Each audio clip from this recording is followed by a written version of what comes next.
কি সুন্দর ইসলাম আমরা পেয়েছি। বিশ্বনবী বলেন, খবরদার, যুদ্ধের ময়দানে কোনো নারীর গায়ে হাত তোলো না, কোনো শিশুর গায়ে হাত তোলো না, কোনো গবাদি পশু হত্যা করো না, কোনো শস্য ক্ষেত্র ধ্বংস করো না, এবাদতরত অন্য ধর্মের কোনো সন্ন্যাসীর গায়ে হাত তোলো না। বলেন সুবহানাল্লাহ।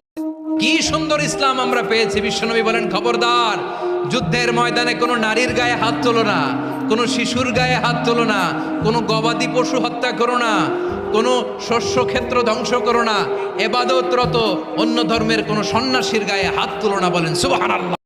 কি সুন্দর ইসলাম আমরা পেয়েছি। বিশ্বনবী বলেন, খবরদার, যুদ্ধের ময়দানে কোনো নারীর গায়ে হাত তোলো না, কোনো শিশুর গায়ে হাত তোলো না, কোনো গবাদি পশু হত্যা করো না, কোনো শস্য ক্ষেত্র ধ্বংস করো না, এবাদতরত অন্য ধর্মের কোনো সন্ন্যাসীর গায়ে হাত তোলো না। বলেন সুবহানাল্লাহ।